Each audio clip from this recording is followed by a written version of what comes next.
Olá a todas, a todos, boa noite. Sejam muito bem-vindas e bem-vindos à 8ª semana de alfabetização da cidade do Rio de Janeiro. O tema desse ano é Tempos e Movimentos na Alfabetização. Eu sou Pedro Bárbara, professor de arte da rede municipal, e é com enorme prazer que eu vou apresentar agora a nossa mesa redonda de hoje, voltada para a EJA. Aprender a ler e a escrever, se tornar uma pessoa letrada, é uma conquista enorme, principalmente para quem é mais velho e que não teve a oportunidade de se alfabetizar na idade certa, durante a infância. Por isso, os professores e professoras da educação de jovens e adultos comemoram tanto quando seus alunos e alunas se tornam alfabetizados. E um dos melhores instrumentos para estimulá-los é a roda de leitura. Por isso, o tema de hoje é a alfabetização enquanto processo emancipador dos sujeitos da EJA, compartilhando experiências das rodas de leitura na educação de jovens e adultos.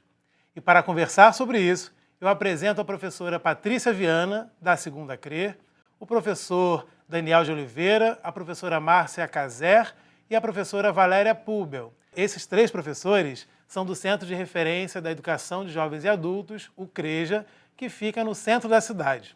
Olá, professores, professoras, bem-vindas à nossa roda de conversa. Eu queria que nesse momento cada um de vocês pudesse se apresentar agora, por favor, começando com o professor Daniel.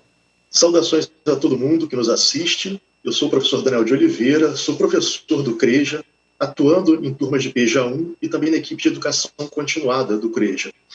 Eu sou doutorando em educação pela Faculdade de Formação de Professores da UERJ, onde eu também atuo como pesquisador no grupo Vozes da Educação e no grupo Almefre, que é o grupo Alfabetização, Memória e Relações Étnico-Raciais e Formação Docente. Agradeço a CEF, da SME, pelo convite e a Multirio por esse espaço. Muito obrigado. Obrigado, Daniel. E agora a professora Patrícia. Boa noite a todos. Eu sou professora orientadora da Escola Especial Municipal Francisco de Castro. Sou Patrícia Viana. Tenho um mestrado em ensino de teatro, com ênfase à educação especial. Todo o meu trabalho, ao longo dos 21 anos que eu pertenço à rede municipal do Rio de Janeiro de ensino, perpassa pela educação especial. E também sou professora com classes especiais no Instituto Superior de Educação do Rio de Janeiro. Muito obrigado, Patrícia. Professora Márcia, por favor. Boa noite a todos. Eu sou a professora Márcia Caser, sou professora de artes visuais e trabalho na sala de leitura Paulo Freire do Centro Municipal de Referência em Educação de Jovens e Adultos. E quero agradecer a todos pelo convite de poder compartilhar o nosso trabalho. Obrigado, professora Márcia. E por fim, não menos importante, a professora Valéria. Estou muito feliz com esse convite presente para estarmos aqui nesse encontro, pensarmos e repensarmos a educação de jovens e adultos, contando histórias, né, que, como diz Krenak, uma das formas potentes para adiarmos o fim do mundo. Eu quero agradecer especialmente à Coordenadoria de Ensino Fundamental por proporcionar esse encontro tão importante para a educação de jovens e adultos, marcando o seu lugar tão merecido. Muito obrigado. Já começamos bem, né, com citação de Ailton Krenak. Muito bem. Todos devidamente apresentados. Agora eu vou explicar como será a dinâmica desse encontro no primeiro momento. Os professores Daniel e Patrícia vão falar sobre o tema. Cada um de vocês terá 15 minutos para apresentar suas ideias. Depois será a vez das professoras Márcia e Valéria. Elas vão apresentar um exemplo de prática pedagógica com uma roda de leitura. E cada uma também terá seus 15 minutos para falar. Por fim, os 4 vão trocar impressões sobre como aliar a teoria à prática nas diferentes formas de apresentar a roda de leitura que contribuem no processo de alfabetização dos jovens alunos da EJA. E também vou responder algumas perguntas que já foram enviadas por professores que estão agora nos assistindo. Ok? Tudo bem para todo mundo? Eu começo com você, professor Daniel. Está contigo. Obrigado. Mais uma vez agradecendo à CEF pelo convite e pelo espaço. E eu trago algumas ideias para que a gente possa conversar hoje, né, e refletir um pouco sobre elas. Iniciando essa conversa, né, eu não posso deixar de fazer referência ao parecer CNE-SEB 11 de 2000, que são as diretrizes curriculares nacionais para a EJA, que nesse ano de 2020, ela completa 20 anos, né, nos orientando dentro do cenário de educação de jovens e adultos, onde, inclusive, nós temos as 3 funções da EJA. A gente vai conversar um pouquinho sobre isso aqui. E também a gente não pode deixar de destacar também o centenário de Paulo Freire, uma das maiores referências dentro do Brasil e América Latina em EJA, né, que no ano que vem, 2021, ele completa então esse centenário do seu nascimento. Importante também para a gente começar a conversar é fazer um destaque do número ainda de pessoas analfabetas acima dos 15 anos no Brasil. Esse número, segundo a PNAD contínua do IBGE, no ano de 2019, ela foi de mais de 11 milhões de pessoas, né? Então, pensando esse desafio que nós temos, que é o de alfabetizar esse número enorme de pessoas ainda, mais de 11 milhões, né? Efetivamente, o Rio de Janeiro tem um número menor do que isso, né? Esse número representa um quantitativo de todos os estados, né? Mais do que nunca é muito importante que nós pensemos um pouco sobre o que é alfabetizar jovens e adultos, né, idosos dentro do nosso país, né? A DCN ela vai trazer para a gente a ideia de que a educação de jovens e adultos é uma modalidade, né? Sendo uma modalidade, um modo diferente de fazer, né? E ela vem trazer as ideias de reparação, equalização e qualificação como funções da educação de jovens e adultos, né? Bom, se a gente pensa, então, a questão da educação como emancipação, é importante a gente pensar que emancipar está para além apenas de fazer a reparação desse direito, mas emancipar quer dizer até muito mais o equalizar e o qualificar, que são essas outras 2 funções que aí já vai nos trazer, que são desafios bastante grandes de alcançar, né?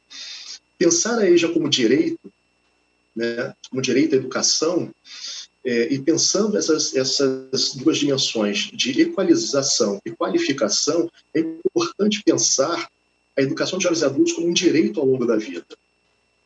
Nesse sentido, pensando como educação ao longo da vida, nós passamos para além, então, de só reparar, mas nós entendemos essa educação um direito que não é só o direito àquela reparação do que seria aquele período em que aquele estudante deveria estar na escola. Nós falamos de estar na escola uma certa idade, uma idade adequada, né, às séries ou anos escolares, mas está para além disso. Nós passamos, então, dessa reparação desse direito, né, apenas, mas nós entendemos esse direito não apenas o direito como pontual, referente àquela etapa da vida em que ele estava fora da escola e hoje está retornando. Nós entendemos esse direito como algo que é para a vida toda. Então, nós passamos a pensar a educação dentro de um panorama maior. Não apenas como a alfabetização da letra, mas com tudo aquilo que nós podemos pensar dentro de um universo cultural de sujeito, social, enfim, né, dentro de diversas dimensões. Pensando essa ampliação, né, desse entendimento de educar e de alfabetizar, é importante trazer um conceito de Paulo Freire, que está dentro do livro A Importância do Ato de Ler, onde ele trata com bastante destaque esse conceito, que é a palavra mundo. Essa ideia, essa noção que Paulo Freire traz para a gente de palavra mundo, ela vai nos dizer um pouco sobre o que essa pessoa já traz dentro dos seus conhecimentos de mundo, né? A palavra mundo ela vai dizer muito do conhecimento de mundo desses sujeitos. Ou seja, tudo aquilo que esse sujeito vai entendendo ao longo da sua vida, que ele vai compreendendo, que ele vai construindo enquanto conhecimentos, né? E como é que isso pode ser dentro da escola, né? dentro de um trabalho pedagógico articulado a essa leitura escrita da palavra. Importante também uma outra ideia que a gente pode fazer um destaque é quando nós pensamos a dicotomia entre a alfabetização e o letramento. Dentro de uma perspectiva freiriana, né, nós precisamos compreender que essas 2 ideias elas andam juntas, né? essa ideia que depois ela foi sendo separada ao longo do tempo, e muitas das vezes nós escutamos que alfabetizar é um domínio de código e o letramento é um domínio de função, né? Dentro da perspectiva freiriana, a gente não vai usar isso como uma dicotomia, mas a gente vai usar isso no entendimento de que alfabetizar sem ter em si o componente da função social, ele vai, de um certo modo, despolitizar a própria alfabetização.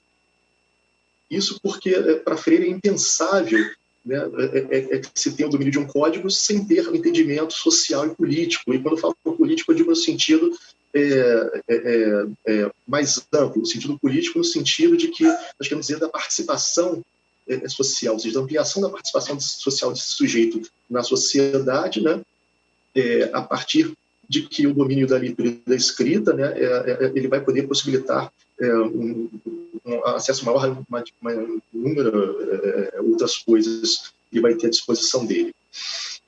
Então, pensar também essa ruptura dessa dicotomia, ela vai ser muito importante dentro de um processo alfabetizador de jovens e adultos, onde nós vamos poder começar a pensar que essa alfabetização ela demanda de nós professores trazer essa realidade desse estudante para dentro da sala de aula, trabalhar a partir dela e também não entendendo uma dicotomização entre o que é a realidade do estudante e o que é saber escolar. Ou seja, sem entender saberes como maiores e menores, como mais prestigiados ou não, ou como algo que eu preciso sempre suprir no estudante como se fosse um sujeito da ausência e da falta. Mas é pensar que aquilo que esse estudante traz, ele está localizado e situado na mesma sociedade que essa escola se situa. Portanto, romper essa dicotomia entre o sujeito e o que ele traz de fora e o que a escola tem como científico é importante também para a gente poder pensar de forma ampliada essa educação. E aí, nesse sentido, é que a gente começa a compreender um pouco do pensamento, né, de base freiriana, quando nós falamos parte da realidade do aluno e muitas das vezes ouvimos, mas temos que ir para além disso. Né? Mas, para além disso, é a partir do próprio componente que esse aluno traz, a partir dos próprios saberes, conhecimentos, né, enfim, que ele vai trazer, né, porque isso também está localizado na sociedade, isso não está apartado da sociedade. É um ponto de partida, mas o que mais nós temos aí? Sem contar que, efetivamente, quando nós falamos de realidade do estudante, é aquilo que é mais afetivo, é aquilo que é mais próximo, é aquilo que mais vai emocionar, aquilo que vai fazer mais sentido para ele, né? E pensar que essa realidade do estudante ela pode ser ampliada, né? Na própria perspectiva do estudante, né? Ou seja, o que no mundo social dele ele ainda pode ter acesso ou ampliar o seu acesso, né? Bom, pensar isso vai nos levar também a pensar uma pergunta que a professora Maírcia Araújo, uma professora da UERJ, ela faz, que é quando ela pergunta: a alfabetização tem conteúdos? E essa é uma pergunta muito interessante para a gente começar a pensar os processos de alfabetização. Quando eu falo processos, eu não quero dizer métodos, mas como é que nós vamos pensar esses processos. Quando eu vou me deparar com a alfabetização tem conteúdos como uma pergunta, eu preciso ir para além das questões metodológicas e começar a pensar, dentro dessa perspectiva que nós viemos conversando aqui, né, que o conteúdo é esse próprio componente da vida desse sujeito. O que esse sujeito traz de vida, o que ele traz de experiência, esse pode ser o próprio conteúdo alfabetizador e esse pode ser o próprio indicador, digamos assim, de metodologia. Ou seja, como eu compreendo a realidade desse sujeito, como eu compreendo a experiência desse sujeito, o que ela me dá de pistas para desenvolver esse trabalho e como, a partir de tudo isso, eu começo a pensar o processo de cada um desses sujeitos. Processos que precisam ser pensados de forma coletiva e individualizada também. E, sobretudo, de forma individualizada, se considerarmos que cada sujeito é diferente, aprende diferente e que nós precisamos pensar, então, a aprendizagem como uma outra questão de diversidade, né? Nem todos nós somos iguais, aprendemos iguais e fazemos as coisas iguais. Na verdade, é muito difícil encontrar pessoas que seriam assim tão iguais, né? Bom, a emancipação está ligada à transformação social. Então, eu penso que a alfabetização de jovens e adultos ela precisa estar proporcionando essa reflexão sobre a própria vida do sujeito e que o leve a pensar o seu lugar no mundo, né? De forma crítica, efetivamente, que ele possa questionar isso, e quando eu digo questionar, é que ele possa construir perguntas sobre isso, que ele possa se indagar sempre dentro dessa perspectiva transformadora.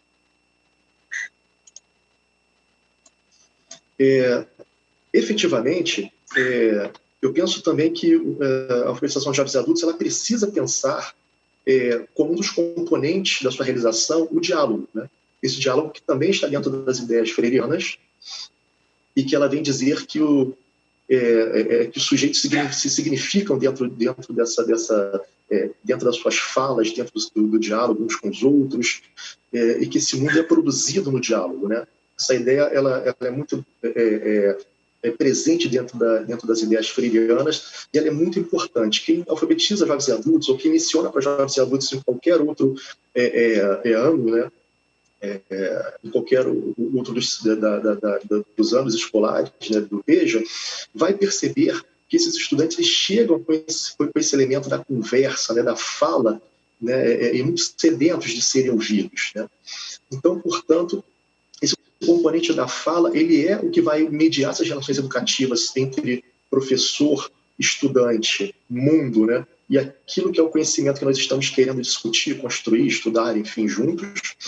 E essa fala, ela é efetivamente também um dos componentes que emancipa, né? Nós precisamos pensar que o direito a falar, ele é um dos direitos assim, primários que nós queremos, né? A gente se chateia desde que a gente é criança, quando a gente quer falar, e nossos pais, por exemplo, falam para a gente ficar quieto, né? Olha, não fala nessa hora, não sei o quê, você não pode falar agora, né? Quando tem adulto conversando, você não pode entrar e falar. Então, essas coisas fizeram parte da nossa educação desde pequeno, e se a gente fizer uma rememoração um pouco do que é a fala na nossa vida, a gente vai perceber o quanto que calar nos angustia até hoje, né? Então, falar, né, o diálogo, ele é um desses elementos que efetivamente compõe essa emancipação do sujeito. Porque falar vai denunciar também a sua condição de sujeito, falar vai ajudá-lo a pensar, falar vai construir o mundo é significado na palavra. Quando nós nomeamos, quando nós dizemos o que sentimos, o que pensamos a respeito de nós próprios, dos outros e do mundo. Então, a fala ela é um componente de emancipação, o diálogo é muito importante, então, dentro da alfabetização de jovens e adultos. E eu creio que uma última ideia para esse momento inicial da nossa conversa é pensar a prática educativa na alfabetização de jovens e adultos como um processo investigativo. A alfabetização enquanto um processo investigativo. E, mais uma vez, eu não estou falando de um método de alfabetização, mas eu estou falando de um princípio onde a investigação da qual participem os sujeitos que são estudantes e os sujeitos que são professores. Nesse sentido, problematizar o mundo, problematizar todas as questões nesse sentido que eu digo da investigação. Eu construo um problema a partir de cada coisa sobre a qual eu quero pensar. Eu investigo isso, eu exercito o pensamento, eu construo hipóteses, penso em possibilidades. Eu não falo isso só no campo do diálogo, eu falo isso também no campo da leitura e da escrita. Quando eu vou escrever, investigar como eu estou escrevendo, investigar porque essa palavra não é aquela, investigar o que fica mais adequado, investigar que letra eu estou usando, investigar, nesse sentido, junto com os estudantes, as concepções e conceitos que atravessam o mundo. E o próprio professor, ao longo disso, investigar os processos de aprendizagem dos estudantes. Então, eu trago essas ideias para que a gente pense um pouquinho sobre elas. Efetivamente, são muitas ideias, e a gente tem um tempo, né, limite para a gente poder conversar sobre elas, mas eu acredito que depois, um pouco mais à frente, com as perguntas, a gente possa explorar um pouco mais uma ou outra, de acordo com o interesse, né, e com a pertinência de cada uma delas. Agradeço mais uma vez esse espaço, né, de poder trazer algumas ideias para a gente poder refletir. Muito obrigado. Obrigado, professor Daniel. Já trazendo aí numa fala inicial a fala e os saberes dos alunos, né, da EJA como estratégia de emancipação, muito interessante. A gente vai ter chance de conversar assim mais para frente. É muito importante que é muito importante a gente ter sempre em mente nesse trabalho que a alfabetização é um direito fundamental. Então agora nós vamos ouvir a professora Patrícia Viana. Patrícia, tudo bem por aí? É com você agora. Tudo bem. Gostaria de começar agradecendo a CEF também, pela lembrança e pelo valor que dá também aos nossos alunos incluídos do PEJA, que é uma modalidade, né, que é muito diversa, que é muito democrática, que é muito política, e tem uma demanda da crescente dos alunos incluídos, e é uma demanda que merece todo o nosso respeito e toda a nossa atenção também. Eu gostaria de começar parabenizando todos os alfabetizadores, em especial uma grande alfabetizadora do município, que foi Denise Mesquita, e graças a ela eu fui crescendo, aprendendo, ouvindo sobre educação, sobre a alfabetização no município do Rio de Janeiro. Fui inserida para me alfabetizar numa escola nossa, da rede pública do município do Rio de Janeiro, e tive o privilégio e a honra de voltar a essa escola muitos anos depois, como professora do PEJA. Então, para mim, o trabalho do PEJA é muito simbólico na minha vida também. E, justamente pensando nesses alunos incluídos, eu gostaria de pedir uma licença também a todos os estudiosos e aos redatores de todas as nossas leis atuais e decretos, que a definição atual usada para esses nossos alunos é aluno com deficiência. Mas eu vou pedir uma licença para que a gente possa tratá-los ou chamá-los como alunos especiais, porque todos nós somos especiais, e a gente sempre fala isso na escola especial. Todos somos especiais, só que somos especiais de forma diferente. Então, pensando nessa alfabetização, nesse sujeito, né, incluído do PEJA, essa alfabetização também é um movimento de transformação para esses alunos, também é um movimento de emancipação, também é um movimento que fornece cidadania e autonomia para esses alunos. E pensando no que Paulo Freire nos coloca, ele fala muito daquela relação professor-aluno, aluno-professor, né? Nessa relação que tem que ser verdadeira, que tem que ser sentida e tem que ser muito respeitosa. E quando ele coloca também que a valorização dos saberes dos nossos alunos, que a gente precisa olhar e enxergar esses saberes vindos dos nossos alunos, né? Que o professor não é o dono da verdade, não é o detentor de todo o conhecimento, é na troca, né, que a alfabetização, a educação vai acontecendo. E, linkando com Paulo Freire, a gente tem um outro estudioso, só que na área de psicologia, que foi o Vygotsky, e ele justamente tem trabalhos e estudos com a educação e com alunos especiais na época, e ele tem trabalhos ligados a esse desenvolvimento e essa alfabetização e esse ensino com esses alunos. Tem um trabalho dele que é o Fundamentos da Defectologia, e nele ele justamente comprova que existe o déficit orgânico, né, desses alunos, mas que a gente não precisa olhar pelo déficit, a gente deve olhar pela potencialidade. Isso com todos os nossos alunos. A gente precisa olhar pelo que ele é capaz de produzir, não talvez pelo limite que algum rótulo ou alguma questão científica, médica, tenha aparentemente imposto a ele. Então, que a gente pense nisso. Nesse momento, Freire e Vygotsky conversam nesse sentido, dessa valorização do saber do outro, né, dessa relação entre aluno-professor e professor-aluno que precisa se estabelecer como uma relação de troca, efetivamente, uma relação verdadeira, e olhar esse aluno, a partir do que Vygotsky estudou e confirmou, como um potencial, como um ser humano com potencial, e não um ser humano pelo seu limite, não um ser humano fechado, não um ser humano restrito.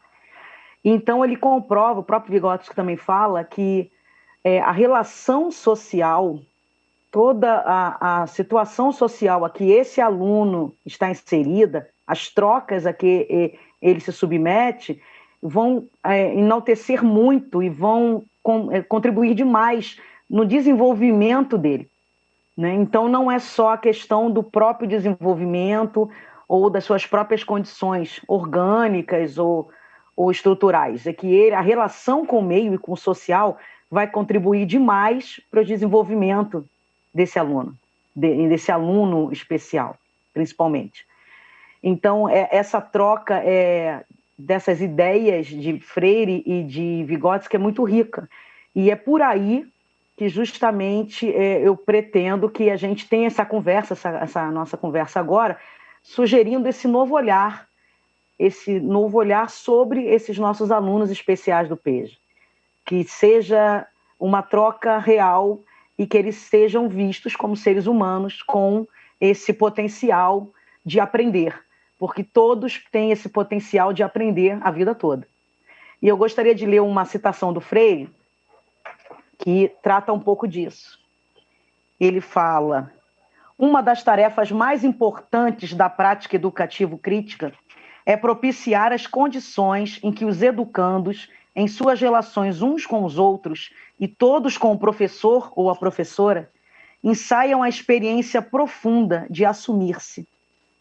Assumir-se como ser social e histórico, como ser pensante, comunicante, transformador, criador, realizador de sonhos, capaz de ter raiva porque é capaz de amar. Então, pensando nisso, é um trabalho fácil? Não, não é um trabalho fácil. No primeiro momento, os professores se deparam com um medo. Lógico, um medo faz parte. Quando a gente lida com o desconhecido, o primeiro impacto é o medo. Mas que esse medo se transforme numa segunda prática, numa busca de contato, numa busca de relação com esse aluno. Então, é preciso que se chegue a esse aluno, porque cada um é único, cada um tem um tempo de desenvolvimento. E nós precisamos encontrar como chegar nos interesses desse aluno para que a gente consiga efetuar essa troca de verdade entre professor-aluno, aluno-professor. Então, existem várias formas de você tentar se aproximar desses alunos especiais, né? Você precisa buscar como alcançar os interesses daquele aluno. Então, existe comunicação alternativa, nos casos dos alunos que você precisa fazer adaptações, em muitos alunos você precisa de formas alternativas de comunicação. Alguns alunos, às vezes, não têm condição de motora, né, da escrita, e você constrói, por exemplo, um quadro, né, de letras, onde esse aluno consegue apontar determinadas letras e, assim, responder a pergunta proposta, a questão proposta. Você tem, às vezes, pode ser um aluno com um transtorno de espectro autista, e você conseguir descobrir e chegar àquele aluno através das artes, através do desenho, através da música, através de algum mecanismo que você sinta que é um mecanismo que você consegue atingir e ter uma resposta daquele aluno. Então, assim, existe essas comunicações que é necessário que os professores pensem nesse sentido. Existe toda a tecnologia assistiva, ou seja, toda a tecnologia que a gente cria para esses alunos, pode ser uma tábua com as letras, como eu sugeri antes, ou, às vezes, até uma questão de acessibilidade na própria escola, né? A colocação de uma rampa. Toda a tecnologia criada em prol da melhoria da acessibilidade desse aluno, ou de chegar a esse aluno, é uma tecnologia assistiva. E existem, logicamente, parcerias, e as parcerias são cruciais para que a gente mantenha essa relação com esse aluno. Existem os professores da sala de recursos, professores itinerantes, têm um trabalho maravilhoso nesse sentido, de serem justamente os parceiros dos professores nessas criações de comunicações alternativas, nessas adaptações para esses alunos, de todo o material que os professores precisam produzir ou querem compartilhar com esse aluno. Existem parcerias que podem ser realizadas justamente com os órgãos públicos nossos, que têm um acompanhamento nesse sentido, na psicopedagogia, né, na formação desses materiais de comunicação alternativa. Existem parcerias privadas também. Então, assim, todas as parcerias e iniciativas em prol desse aluno, para o desenvolvimento desse aluno, são bem-vindas. E, logicamente, que a parceria mais importante é a parceria família-escola, porque a família é a que tem o maior contato com esses alunos. E a família que passa esse feedback de como é essa relação desse aluno com o mundo ao redor. E muitas vezes a própria família não acredita ou não conhece o potencial dos seus filhos.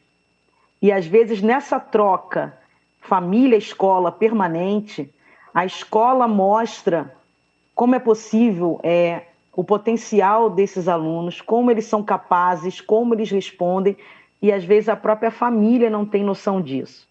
Nós já passamos por casos assim, que a própria família acabou descobrindo, no caso de um aluno com espectro autista, como ele tinha condição de responder e eles não sabiam. Então, assim, essa troca família-escola, ela é crucial justamente para que esse desenvolvimento ocorra, não só no âmbito da escola, mas em todo o mundo, toda a vida social desse aluno.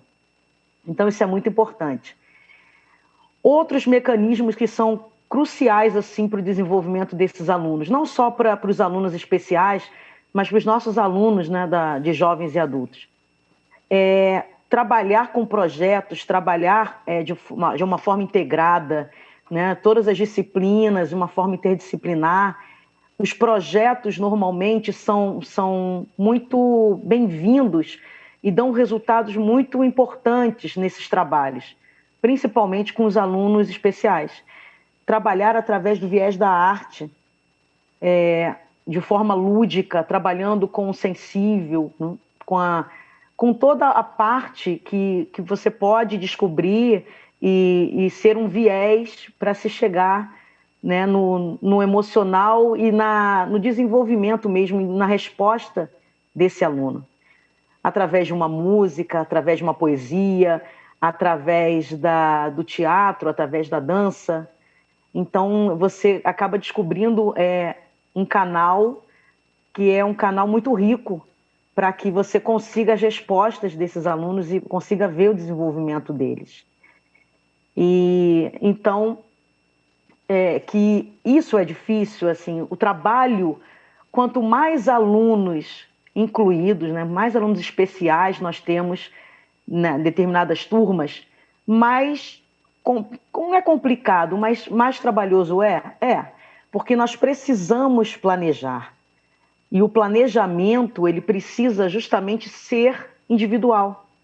Nossos alunos todos são ricos, nossos alunos todos são diferentes, todos são especiais, principalmente da EJA. Mas que esse planejamento, ele precisa ser feito de forma individualizada, sim. Então, existe esse outro mecanismo, que é o PEI, né, que é o Planejamento de Educação Individualizado, que é importante que seja feito para esses alunos especiais, porque assim a gente vai traçando rotas, traçando metas e objetivos para se buscar aquele retorno e o retorno do desenvolvimento dele. E você vê que ao longo do processo, como você descobre, e justamente você tem surpresas além do rótulo. Né? Todas as definições ao longo do tempo para esses alunos, né? As definições já passaram por portadores de deficiência, portadores de necessidades educacionais especiais, alunos com necessidades educacionais especiais, e hoje em dia se fala aluno com deficiência. Mas que a gente mantenha esse olhar da potencialidade, como o Vygotsky propôs, que como Paulo Freire também propõe o tempo todo, esse olhar de valorizar o saber do educando, dessa troca rica entre o educando e o professor. Eu gostaria de ler um outro trecho uma outra citação bem pequena do Paulo Freire, que eu acho ela muito bonita também para o momento e para a modalidade, né, da EJA. A alegria não chega apenas no encontro do achado, mas faz parte do processo de busca. E ensinar e aprender não podem dar-se fora da procura, fora da boniteza e fora da alegria. Então, justamente como a EJA é uma modalidade da diversidade, é uma modalidade que trabalha com as potencialidades, né, que é uma modalidade democrática, uma modalidade política, que a gente mantenha esse olhar em todos os envolvidos, professores, gestores, funcionários, porque todos fazem parte do desenvolvimento desses sujeitos. Que a gente mantenha essa educação e esse olhar para os nossos alunos especiais com coragem e com muita gentileza e com muita delicadeza. E que é possível, que nós precisamos acreditar que essa alfabetização, esse olhar dessa visão do Freire, que a alfabetização é a visão do mundo, que é possível que eles atinjam essa visão do mundo. Lógico que muitos não conseguem chegar na alfabetização no sentido mais tradicional, nessa discussão que o Daniel bem colocou anteriormente sobre letramento. Depende muito da questão de cada aluno, das suas síndromes, mas que a gente não tenha em mente as limitações, que a gente ofereça a todos eles o que é de direito e que a gente espere que a potência surja e que a gente mantenha esse olhar que acredita na potência do outro. E que esses alunos incluídos, os alunos especiais, são seres humanos capazes e que merecem o direito de estar ali também. Muito obrigada. Obrigado, professora Patrícia, por essa fala tão emocionante, tão necessária, trazendo aí a potencialidade do aluno, a relação professor-escola, professor-casa, professor-aluno. Maravilhosa essa fala. Realmente, quando o sujeito participa ativamente do seu processo de alfabetização, trazendo o seu conhecimento de mundo, sua bagagem de vida, fica mais rica, né, e eficiente a sua aprendizagem. Bom, agora, que tal conhecermos um exemplo prático de como a roda de leitura pode ser um excelente ambiente para promover uma alfabetização competente e lúdica ao mesmo tempo. Será que isso é possível? Eu vou passar a palavra para as professoras Márcia Caser e Valéria Pubel, que vão apresentar um trabalho desenvolvido no CREJA. Professora Márcia, pode começar falando. Boa noite a todos. Eu quero agradecer a CEF e a Multirio pelo convite, e eu vou estar falando, como o Pedro colocou, né, em nome dos professores e alunos da nossa instituição. Como tem um nome enorme, que é Centro Municipal de Referência em Educação de Jovens e Adultos, a gente chama de CREJA. Então, sempre que a gente fala CREJA, a gente está falando do Centro de Referência, que está localizado na Rua da Conceição 74, fica ali dentro do Saara. Eu vou estar falando um pouco das práticas de leitura que a gente vivencia. Então, nós fazemos lá no CREJA 3 tipos de rodas de leitura, né? Uma é a roda de leitura mensal, e a gente faz um cartaz, coloca na porta da sala de leitura e escolhe uma temática. A temática pode ser por gênero, então pode ser uma roda de leitura de crônicas, de contos, de poesias, sobre romance, ou homenagem a algum autor. Então, hoje a roda de leitura vai ser sobre Clarice Lispector, vai ser sobre o Paulo Freire. Então, essa roda é uma roda que a gente programa antes, né, planeja para executar numa data específica. E os alunos ficam sabendo a partir dos cartazes. E a gente fala com eles, perguntam, né, professora, que dia que é a roda? A gente vai falando, isso é mensal, todo mês acontece isso. Tem as rodas que são as rodas espontâneas. Nas rodas espontâneas, a gerência de leitura ela tem um projeto chamado Livros em Movimento, que é um projeto antigo, que ela faz compra de caixas com 30 livros, né, do mesmo exemplar, do mesmo título. E toda a sala de leitura da rede inteira que quiser participar, é só fazer um pedido à gerência e essa caixa de livros chega na escola. Então, nós fizemos o pedido e recebemos as caixas de livro, elas ficam na nossa sala de leitura e os alunos, quando chegam um pouquinho antes do horário de entrar ou tem um pouquinho de tempo depois do horário da saída, eles se reúnem espontaneamente na sala de leitura com os colegas, escolhem o título que eles querem e vão fazer a roda espontânea, sem a nossa planejamento, né? Sem a nossa tem uma data específica. Eles fazem isso espontaneamente. E o terceiro tipo de roda que a gente faz é a roda em projeto, que é essa que eu vou falar um pouco mais com vocês. Esse projeto, o último que a gente fez, chamou Creja na Roda. Nesse projeto, a gente demorou 5 meses para concluir o projeto, e nós trabalhamos com um livro só. A gente escolheu Os Lusíadas, do Luiz de Camões. Então, durante o projeto, a gente leu o livro inteiro com 8 turmas. Eu pegava 4 turmas pela manhã e Valéria 4 turmas pela noite. Essas turmas, uma vez por semana, iam à sala de leitura e a gente compartilhava essa leitura. Cada um lia um pouco do livro. No decorrer do projeto, a gente planeja coisas, mas acontecem coisas que nos surpreendem, né, no meio do caminho. O livro dos Lusíadas conta a história de um sonho do rei de Portugal de conquistar, né, a Índia e outros países. E aí ele chama o Vasco da Gama, que é o grande navegador dele, e dá essa missão para o Vasco da Gama. E o Vasco da Gama vai descendo pelo continente africano até chegar na Índia e depois retorna com todas as novidades que ele descobriu para o rei de Portugal. Então, resumindo a história. Então, toda semana a gente estava em um lugar do mundo conhecendo ali, junto com o Vasco da Gama, aquela cultura, né, a diferença daquele povo de língua.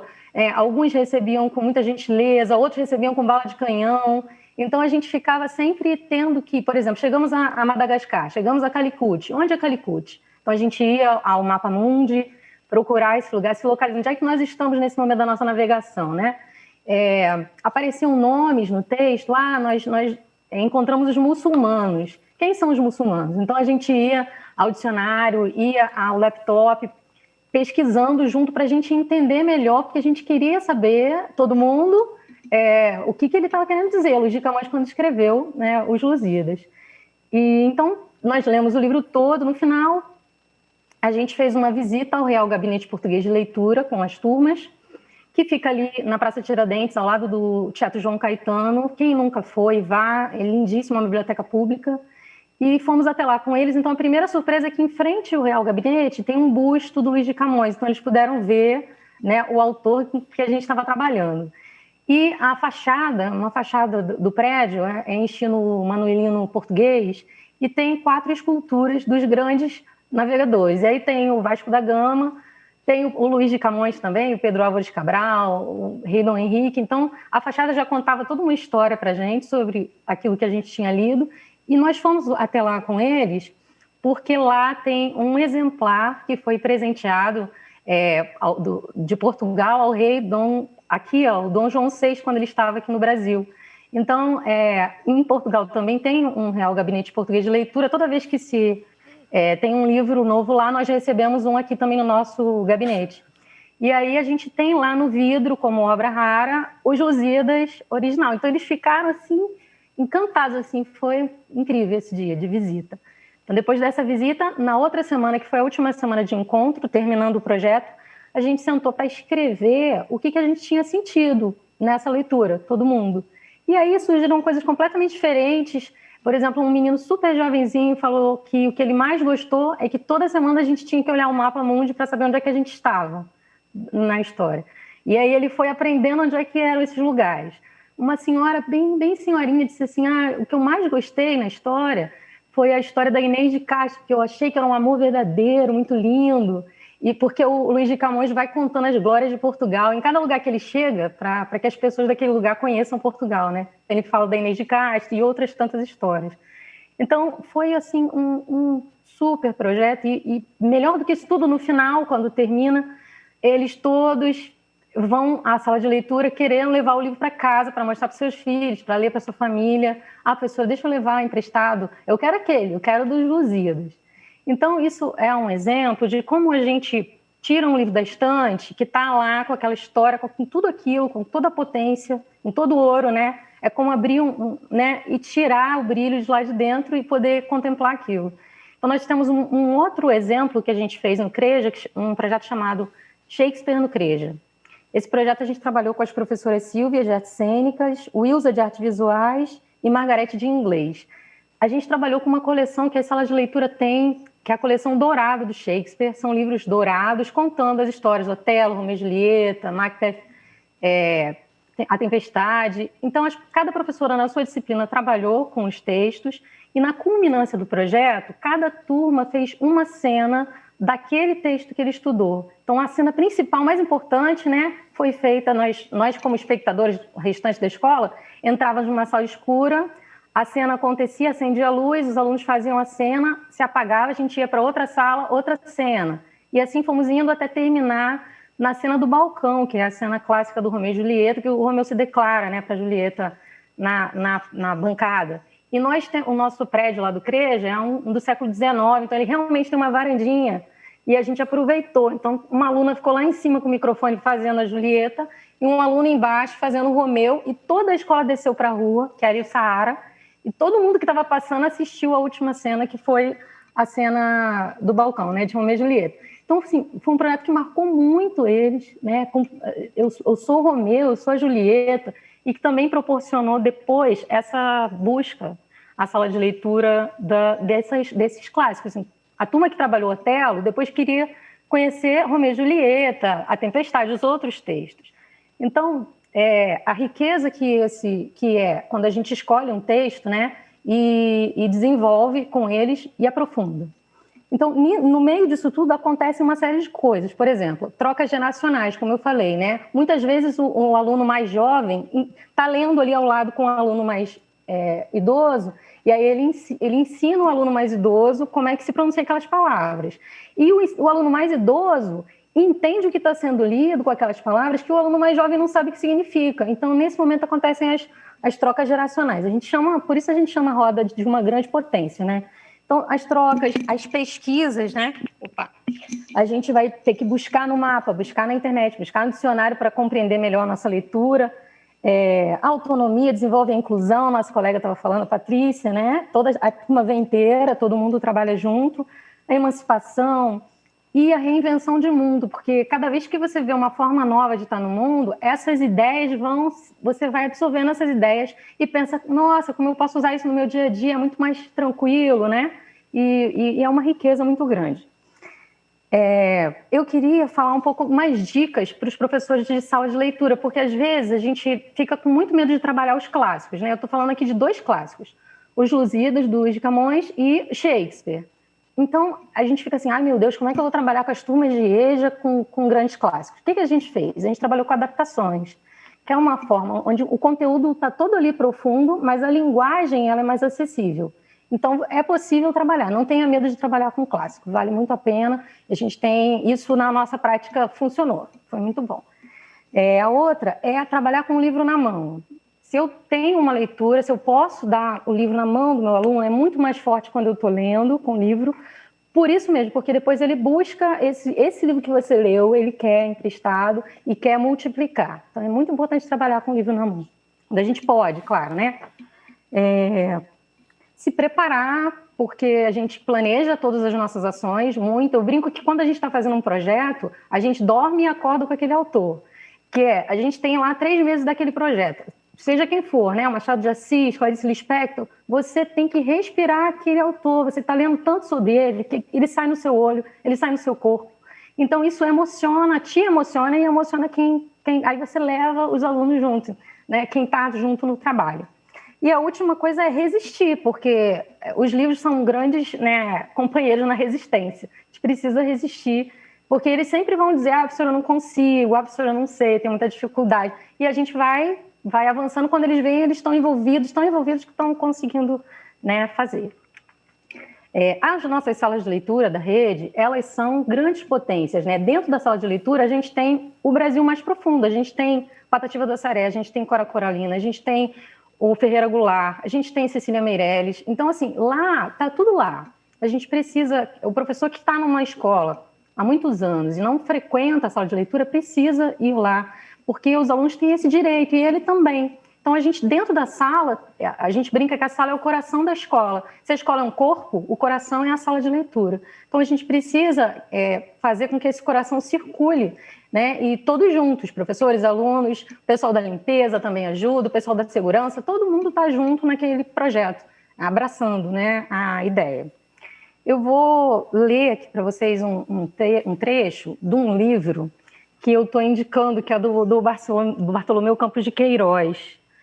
Chama Contos e Poemas para Ler na Escola. Quem selecionou os contos foi a autora Ninfa Parreiras. E esse conto se chama Alfabetizar. Eu vou ler só um trechinho para vocês do que ele chama de alfabetizar. Mas a literatura, por não ignorar as fantasias humanas, traz à tona questões particulares que residem na intimidade mais profunda do ser. A literatura conversa com nossos silêncios. E ainda, todo conhecimento adquirido pela literatura nos chega revestido de beleza. Estou emocionada, desculpa, gente. Ser alfabetizado pela literatura é alfabetizar-se na sensibilidade. Desculpa. Ele diz que todo livro literário nos alfabetiza. E é verdade, porque quando a gente está lendo o livro literário, camadas tão profundas nossas são alcançadas que a gente se alfabetiza em 1000 coisas, mais do que a gente imaginou, né? Então, lá no CREJA a gente é um pouquinho ousado, assim, a gente não quer só que o aluno aprenda que o livro é importante, que pegue livro para ler emprestado nas nossas ações, a gente quer que ele tenha prazer em ler, que o livro se torne um companheiro para a vida, assim como isso aconteceu na nossa vida, né? Que ele leve o livro para os seus amigos, no encontro de amigos, na festa de aniversário, para sua família, que ele multiplique isso com seus filhos, com seus netos, né? Esse prazer, né, em ler e saiba que ele tem o direito, né, à literatura. Ai, gente, tô nervosa. Tudo bem, Desculpa. tá tudo bem. Foi lindo. Só completando aqui, falando sobre o trabalho, sala de leitura, na rede a gente trabalha em cima de 4 pilares, todas as salas, né? A gerência de leitura nos dá esses pilares de trabalho. Espaço, acervo, gestão e mediação. O espaço é que a gente deve colocar livro no máximo de lugares que a nossa escola permite. Eu posso ter uma escola pequena, uma escola grande, uma escola com quintal. Então, dentro da rede, a gente tem escolas que trabalham com caixas de livros no corredor, escola que trabalha com pé de livro, uma árvore com livro pendurado, escola que trabalha nos andares da escola, cada andar, né? Livros espalhados. Então, esse espaço precisa ser preenchido para o aluno encontrar essa literatura não só na sala de leitura, mas em todo o espaço da escola. O acervo é que a gente precisa conhecer o acervo de livros que a gente tem na nossa sala de leitura, porque essa potência que a gente está falando, se a gente não for lá e abrir e ler, a gente não vai saber que isso existe. Então, a gente precisa...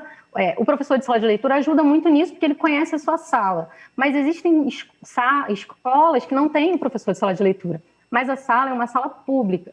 E todo professor tem direito a ir na direção, pedir a chave e fazer uma roda de leitura, usar a sala de leitura com sua turma. É muito importante. O professor que ainda não descobriu isso, descubra. É muito importante fazer isso.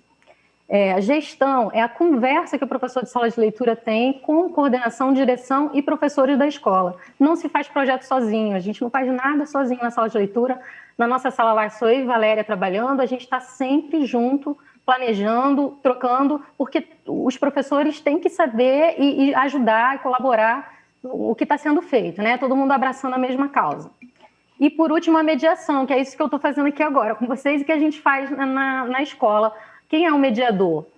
Oficialmente somos nós, os professores, mas ocasionalmente são os alunos também. Quando um aluno chega na escola, na sala de leitura, está devolvendo um livro e diz assim, professora, é maravilhoso esse livro, adorei. O outro escuta do lado e quer pegar esse livro, logo depois, o colega está sendo o mediador para que esse livro, né, ande, voe por aí.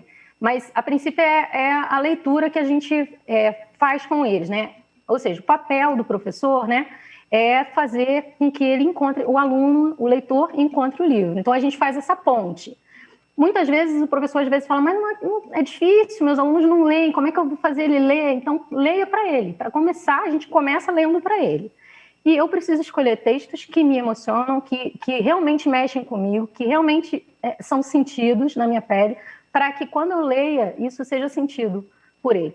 Então, a boa escolha, o estudo, né, a dedicação em cima da leitura vai fazer com que o seu aluno, com certeza, se apaixone e dê a mão para você para trabalhar. Ele vai ser seu parceiro, como nós temos lá na sala de leitura. Nós temos uma aluna na sala, que é a Maurina, que já se formou, já está no ensino médio, mas ela é a nossa monitora da sala de leitura e ela ajuda a gente, 2 vezes por semana ela vai ao CREJA para emprestar livro, ajudar a gente a organizar a sala de leitura. Ela ficou por vontade própria, não tem nenhum ônus para isso, então a gente vai tendo parceiros, né?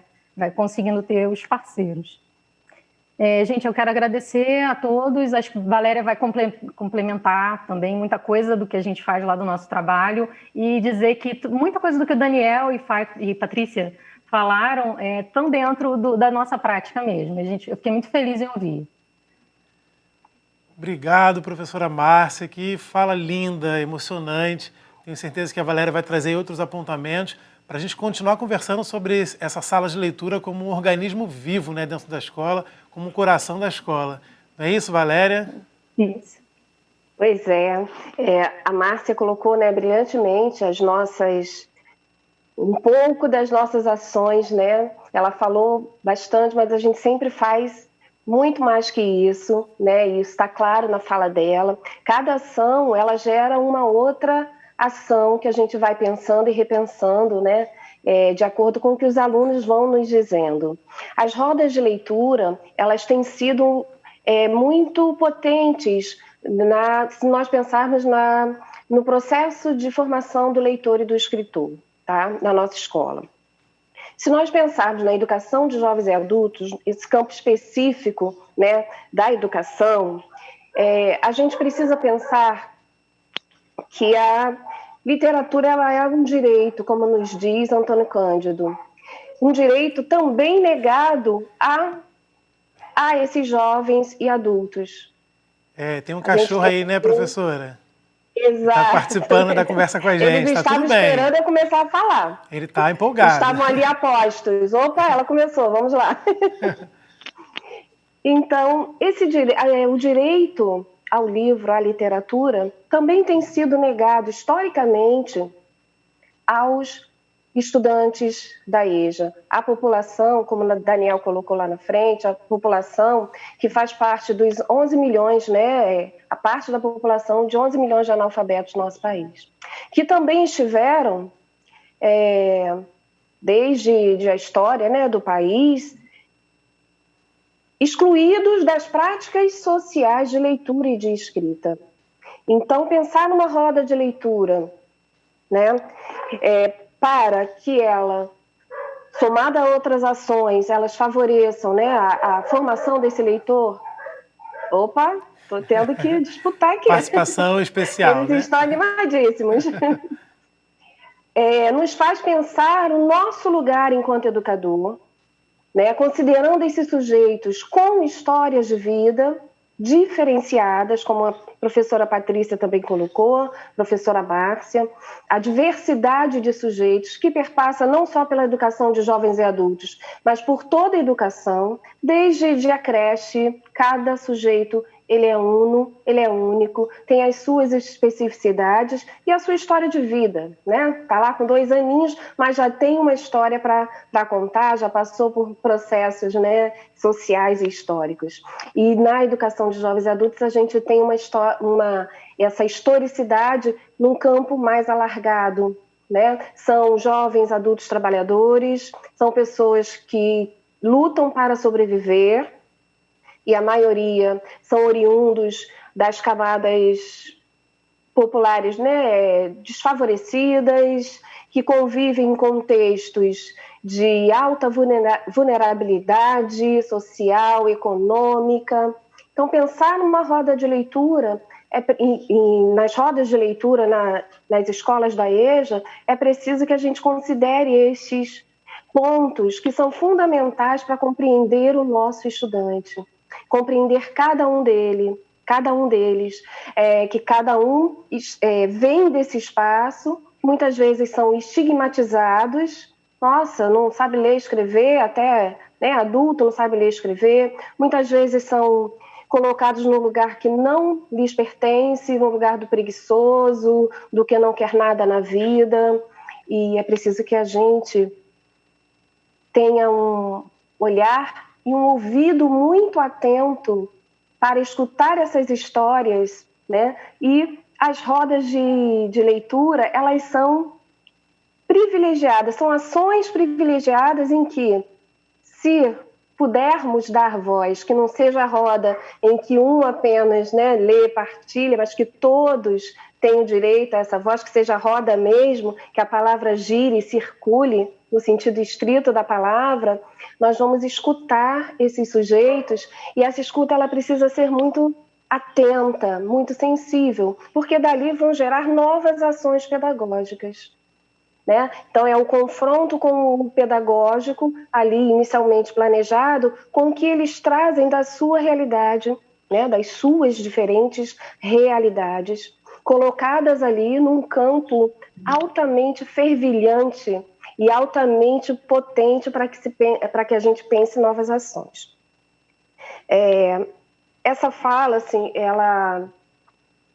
eu gostaria de ler, né? Por que eu falo, né, desse direito, né, desses jovens, de conhecermos essa história desses jovens e desses adultos?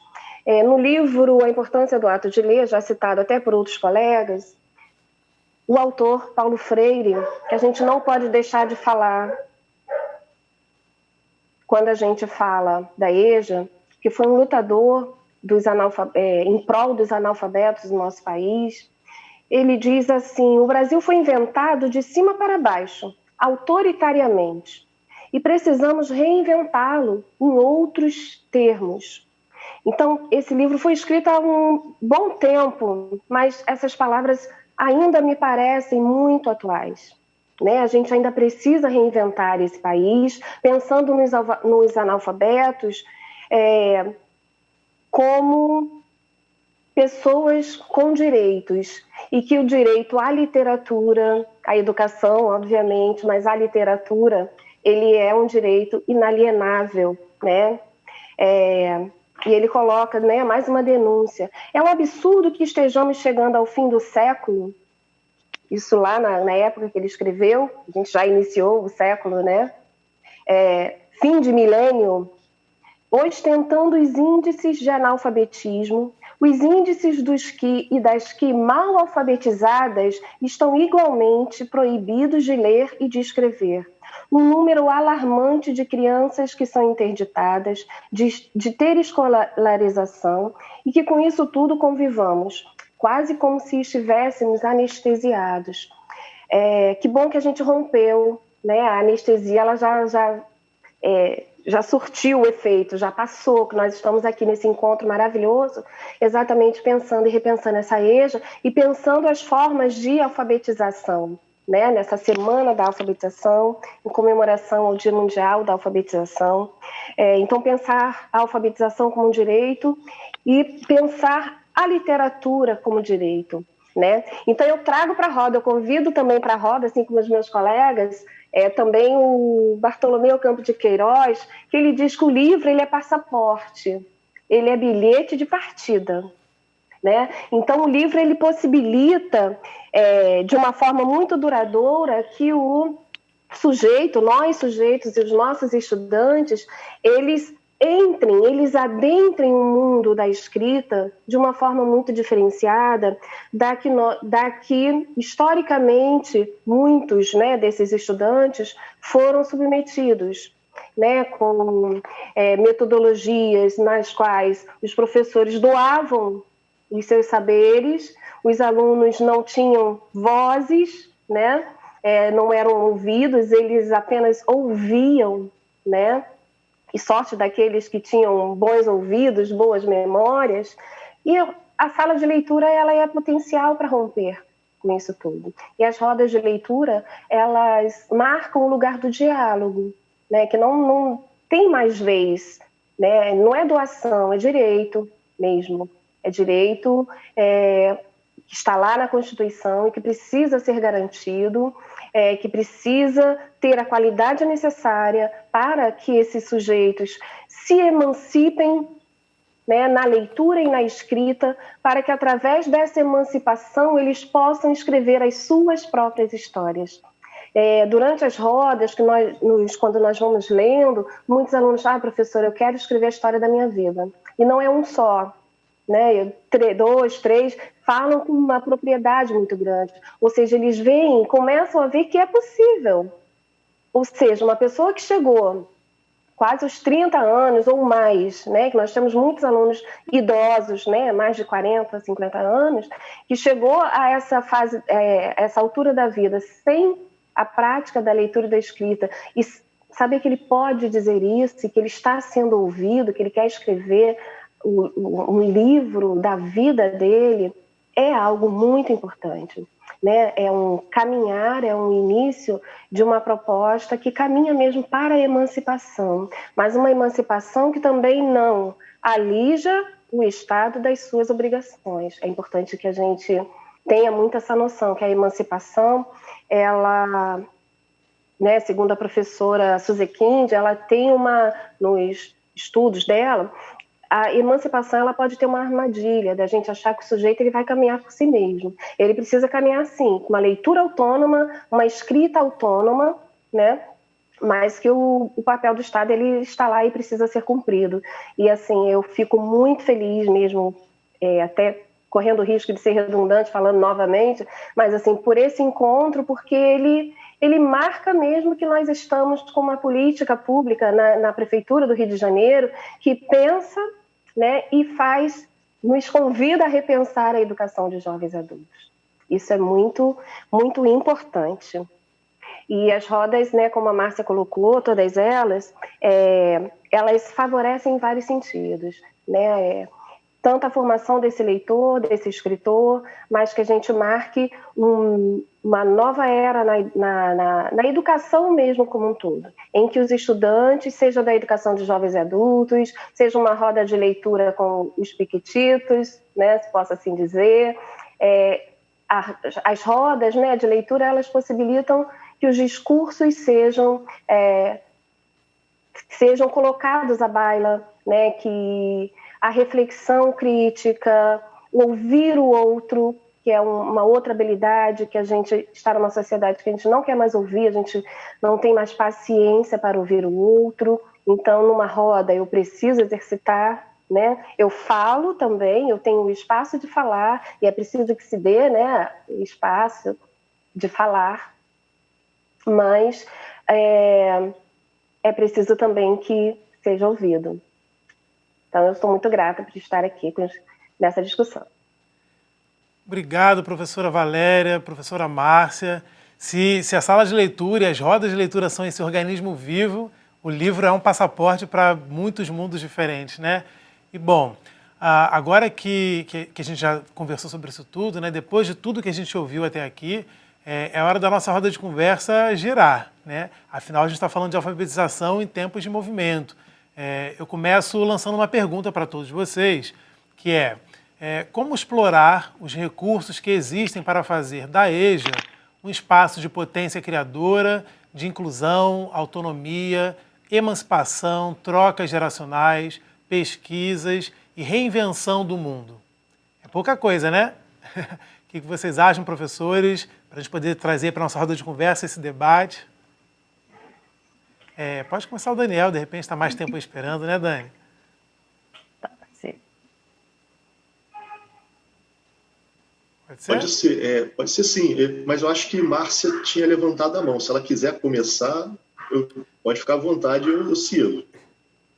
Tudo bem, quem 0 e 1, como é que vai ser? Não, pode ir, professor, pode ir. Tudo bem. Pergunta longa, né, mas...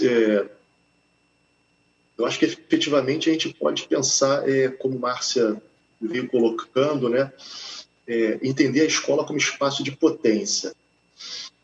No início da minha fala, eu vim discutindo as 3 funções da EJA, né, e efetivamente a gente ainda tem um olhar muito grande ainda sobre essa função reparadora. Quando a gente fala da função reparadora, a gente está falando da ausência, né? Então, esses estudantes, eles tiveram essa ausência da escolarização em algum momento da vida dele. Mas ele não pode ser entendido como o sujeito da falta, o sujeito da ausência para todo sempre. Então, perceber que esse sujeito, né, ele é um sujeito potente, né, e que essa escola também ela é uma escola da potência. Então, eu penso, sobretudo, que nós precisamos começar a investigar quais são essas potências com as quais nós lidamos e qual é a potência que esses espaços vão nos oferecer. Uma coisa que eu acho interessante, né, que também vem da fala de Márcia e de Valéria, é a exploração da sala de leitura. Eu digo exploração no bom sentido, né, mas é isso mesmo, é como explorador, é desbravar, investigar. Então, eu pensaria que ir mais à sala de leitura nesse sentido, né, como espaço de investigação, de emancipação. Eu lembro que em várias ocasiões, os sujeitos que estudam comigo, né, no PEJA1, quando vão à sala de leitura, eles já começam a criar alguns hábitos de leitura e algumas relações com aqueles materiais, chegando ao ponto de ter a predileção por determinados gêneros, né, ou estilos literários, ou autores. Isso já vai mostrando para a gente, sinalizando para a gente uma construção de uma emancipação, de uma autonomia, né? Ou seja, quando eu digo que eu prefiro ler, sei lá, crônica do que um outro determinado gênero, né? Quando eu digo que eu prefiro ler Mia Couto do que sei lá quem, ou não um em relação ao outro, mas que eu prefiro aquilo ali por algum motivo, né? Eu estou começando a perceber nesses estudantes que eles estão imersos nesse universo da literatura e construindo essa emancipação, porque eles já são capazes de dizer o que eles sentem, o que eles pensam, como aquele livro afetou eles e elas, enfim, e o que constitui, então, essa predileção, às vezes, né? Ou seja, eu já li, eu já compreendi, eu já experimentei, e agora eu suficientemente posso dizer que gostaria disso ou daquilo. Então, eu penso que esses espaços de diálogo, esses espaços de leitura, o espaço da conversa, né, também como espaço do cinema, né, que pode ser desenvolvido na forma do cineclube, que também é uma das vertentes que a sala de leitura desenvolve como trabalho, são interessantes. Eu penso nisso, em explorar os espaços potentes que nós podemos ter com esses sujeitos. Obrigado, professor Daniel. Professora Márcia, gostaria de complementar? Sim, então, a pergunta falou sobre explorar os recursos que existem, né? Então, a gente fala um pouquinho das ações que a gente tem mensais. A gente tem a roda de leitura, que a gente acabou de colocar, a gente tem o cineclube, que o Daniel colocou, onde a gente passa um filme e depois a gente discute o filme. E aí tem doc, tem curta, tem longa, e a gente tem um empréstimo especial, que é uma vez ao mês a gente vai às salas, os alunos, e o empréstimo tem uma temática, por exemplo, esse mês vamos falar sobre poesia. E a gente faz a propaganda dos livros e convida eles a passarem na sala de leitura para pegar os livros. São ações mensais, a gente faz todo mês essas 3 ações. Então, é importante fazer, né? Como usar os recursos? Usar nas ações que você sempre faz, que são as mensais, as pontuais, e nos projetos que são maiores, que aí você vai demorar mais tempo para dar conta. Que recursos você pode estar usando? Os livros da sala de leitura, como a gente falou, as nossas salas são potências riquíssimas, e os materiais de audiovisual, a gente usa muito material da Multirio, a gente tem coisas maravilhosas de audiovisual no projeto Cineclube, que a prefeitura, né, tem há anos, mais de 10 anos. Então, a própria escola, a própria sala de leitura tem esses recursos. É preciso que se frequente para se conhecer esses recursos. Ou converse, né, com o professor que cuida da sala de leitura, para conhecer. Obrigado, professora Márcia. A discussão está ficando interessante. Eu vou encaminhar já então uma próxima pergunta e aí a gente pode distribuir aí entre os outros professores que ainda não retomaram suas falas, ok? Então, vamos lá. A pergunta é: a alfabetização de adultos requer clareza sobre o que seja alfabetizar, estratégias adequadas para o ensino das várias competências e, principalmente, professores capacitados para que não se improvise ou mesmo reporte processos que são realizados com as crianças. Que cuidados, incentivos e contextos para compensar uma alfabetização tardia podem ser realizados? Quais as situações, né, didáticas dessa leitura, dessa escrita? Como é que a gente pode fazer com que isso aconteça, né? Posso pegar quem está aí agora, professora Valéria ou professora Patrícia? Quem poderia pegar essa aí? Posso falar, se você quiser. Pode ir. Desculpa, Valéria, pode ir então. Pode falar, Patrícia. Justamente essa pergunta me remete a uma questão que eu acabei não citando na minha fala. Essa questão da alfabetização por os alunos especiais requer muito cuidado da gente no sentido da infantilização. Eu acho que essa pergunta vai um pouco por aí. Para que a gente tome cuidado, que eles são adultos, são jovens e adultos. E muitas das vezes, muitas síndromes deles ou processos deles voltam a uma questão infantil, né? Na fala, na colocação, na compreensão, mas que nós precisamos ter em mente que eles são adultos. Então, que esse processo com eles, da alfabetização, né, de todo o processo educacional, seja considerado para adultos, que não caia nessa questão da infantilização. Isso é muito importante para eles também. Valéria? Valéria, pode completar, professora? Sim. Sem dúvida, sim, né? A gente tem algumas ideias, né, para a gente estar refletindo. Um dos maiores recursos que nós temos, né, e fazendo um link com a pergunta anterior, né, para falar um pouquinho, né, sobre essa que você nos faz agora, um dos maiores recursos, né, na minha compreensão, é o olhar e o ouvido muito atento.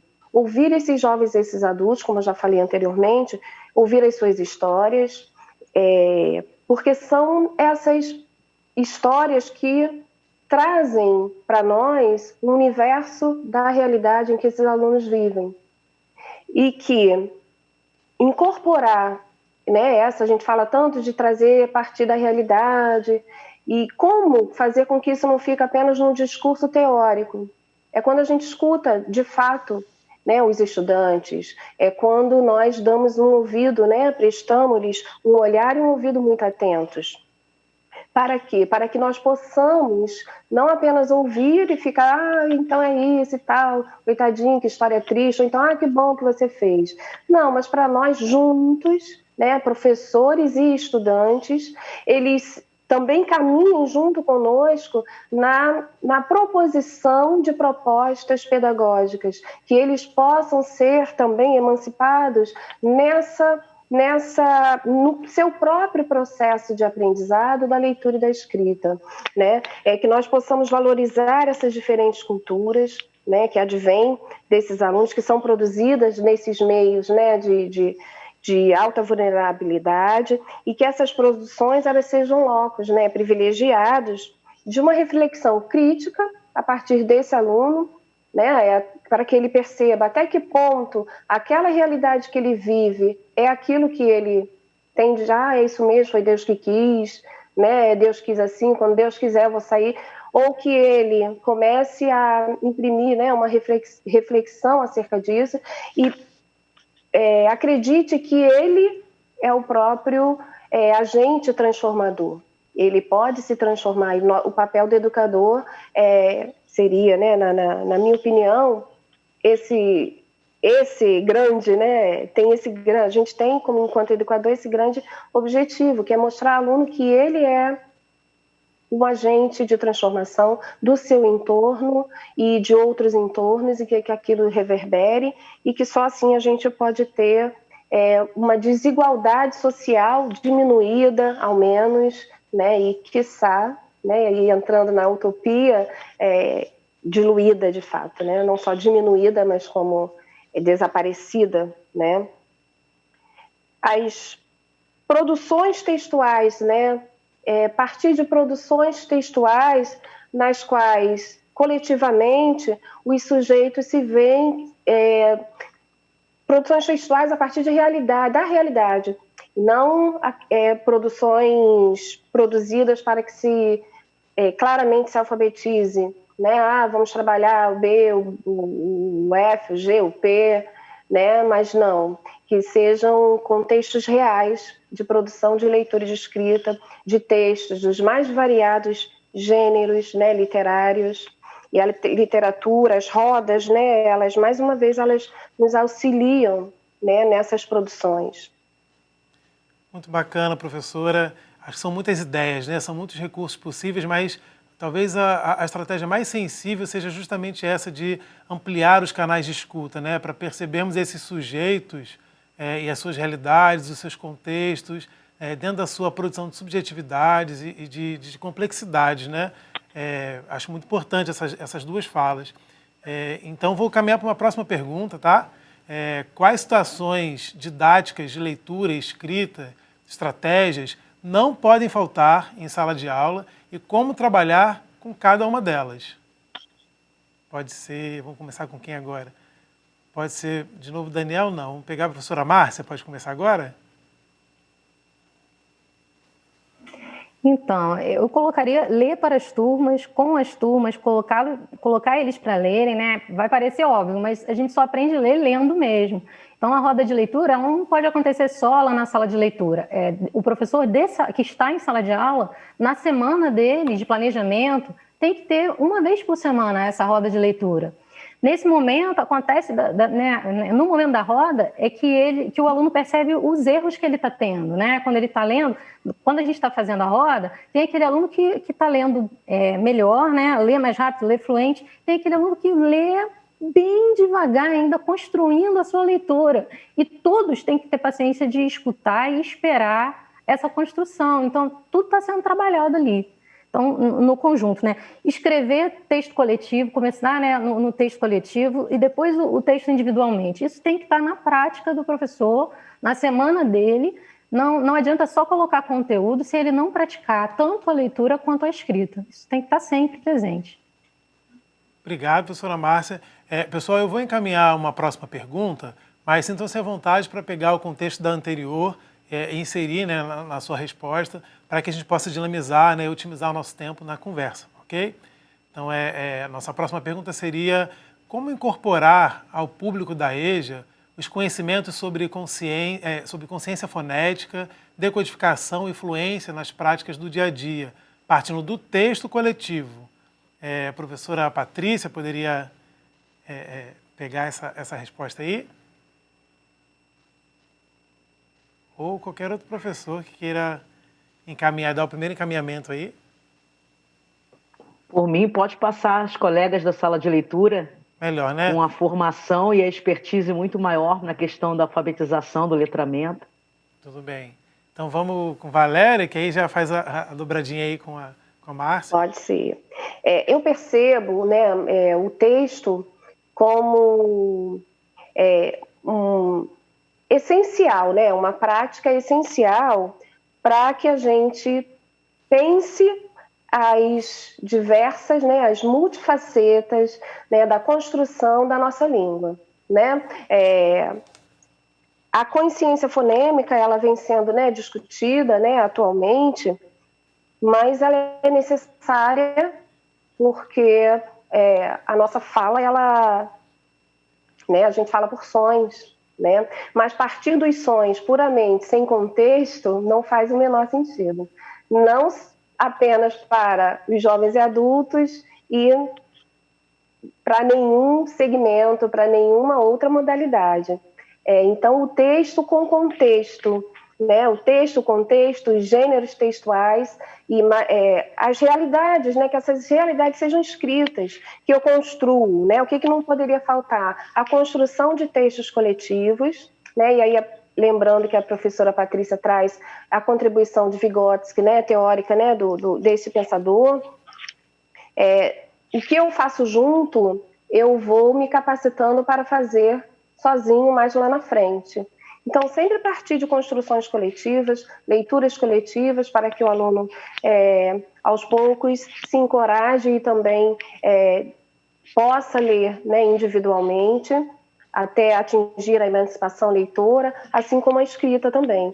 Textos escritos coletivamente vão colocando o aluno no universo da escrita apoiado, né, de forma mais segura. Ele se sente mais seguro porque ele tem o professor fazendo junto, né, numa interlocução. Não que o professor vá lá, vamos fazer junto e ele sozinho escreva. Não, mas que seja realmente uma construção coletiva de fato.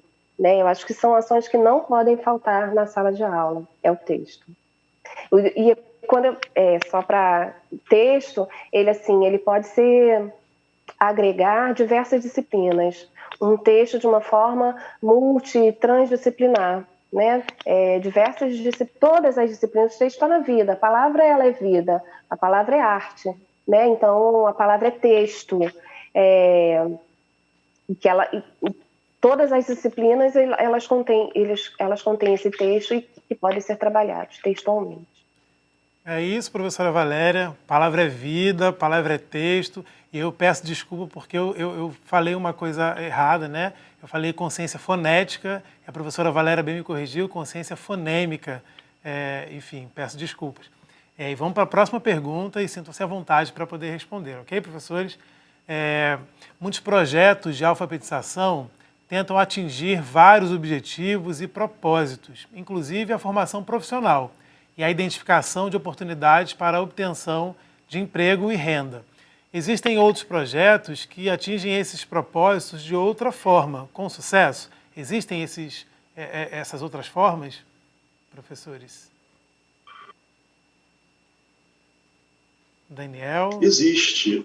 Eu posso falar de uma experiência para exemplificar isso, ocorre dentro do CREJA, né, que são os fóruns do trabalhador. Né? É importante de perceber que a gente veio discutindo o tempo inteiro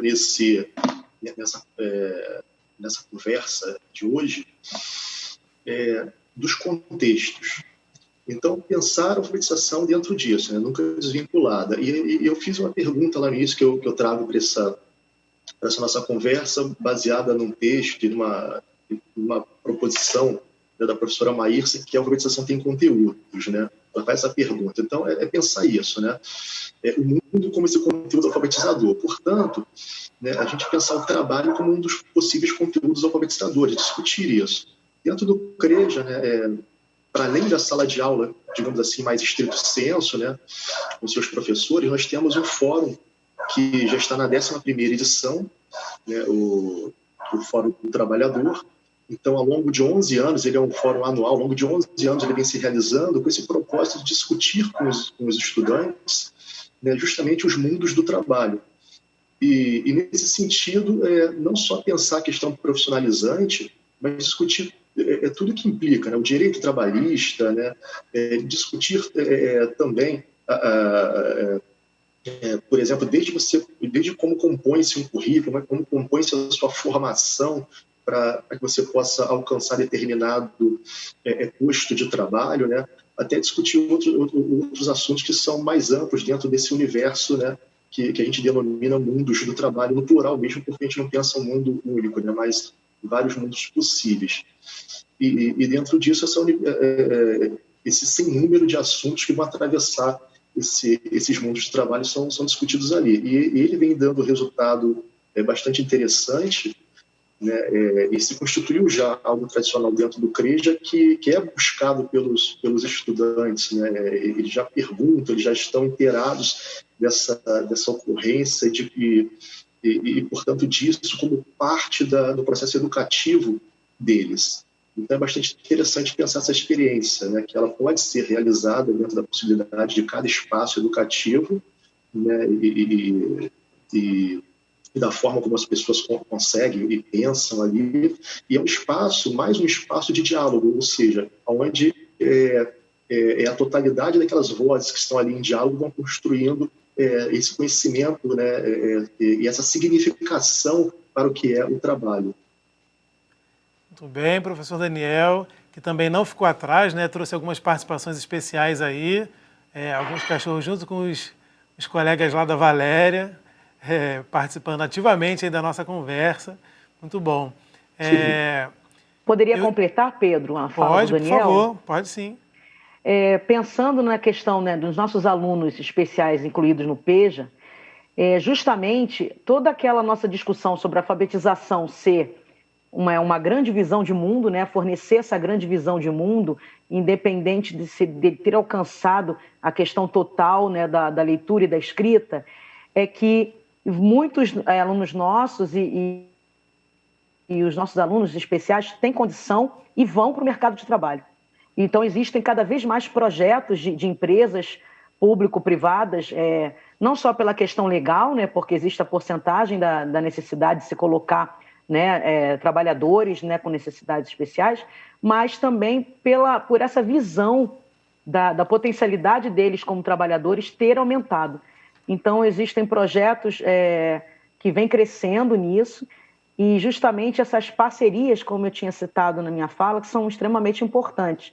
Na Escola Especial, nós fazemos uma parceria nesse sentido, que a gente tem um contato com a PABB, que eles intermediam mais ou menos essa ligação dos nossos alunos especiais com os possíveis empregos e o possível mercado de trabalho que eles podem alcançar. Então, que isso também é possível e que a gente tenha essa visão também em mente, né? O mercado de trabalho também pode fazer parte da vida dos nossos alunos incluídos na educação de jovens e adultos.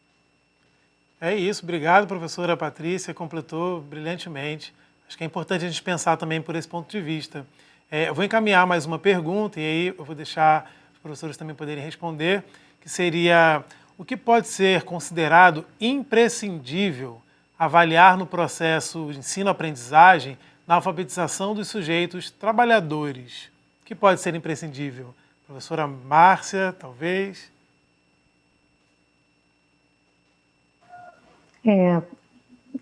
Aquilo que eles trazem para nós, né? Porque ele vai chegar com uma história, né? Ele é um adulto, ele já percorreu caminhos, então, como trabalhador, ele vai te dar uma história. Então, é preciso ouvir essa história, partir dessa história para ir ampliando os conhecimentos dele. Depois ele vai te retornar dessa ampliação, o que isso ajudou lá no trabalho dele, na prática dele. Então, ouvi-lo, né? E ele vai fazer esse feedback, né? Ele vem, ele traz, e isso vai se juntando. Obrigado, professora Márcia. Sim. Eu estou adorando a nossa conversa. É muito bom estar aqui com pessoas tão competentes, com falas tão incríveis, que eu acho importante que a gente pense. Mas eu preciso agradecer a presença de todos. A nossa conversa está chegando ao fim. Ela foi muito rica, a troca de hoje foi muito rica, e é hora de encerrar o nosso encontro. Para vocês, professores, professoras que nos acompanharam até aqui, eu quero deixar um grande abraço e espero que esse debate tenha contribuído para tornar seu trabalho junto aos jovens e adultos mais rico, vibrante, dinâmico e divertido para todos e todas nós. E é hora de encerrar o nosso encontro, mas nós não vamos encerrar de qualquer forma. A gente tem uma linda surpresa que nós preparamos.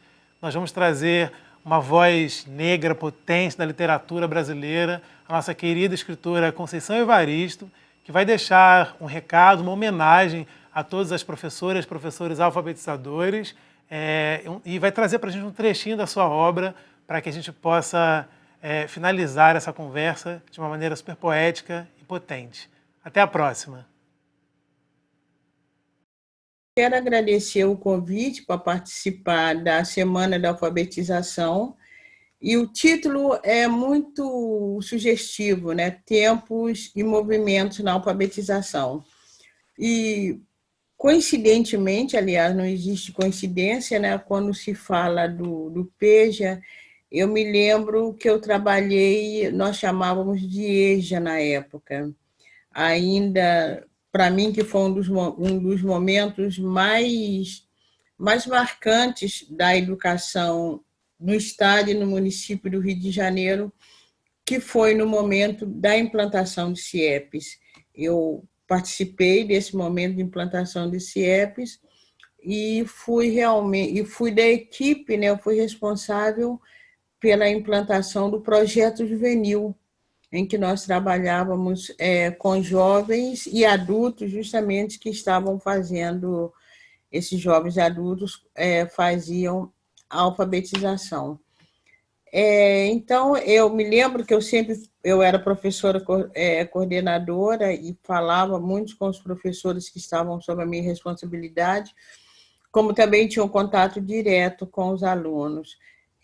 Pensar a alfabetização para jovens e adultos, eu acho que uma das primeiras coisas que os professores devem pensar, e que esse jovem e esse adulto que está entrando nesse processo de alfabetização é que ele tente se apropriar o mais possível desse processo, porque ele já vem de uma situação injusta por vários motivos, ele já vem numa situação que ele já foi prejudicado.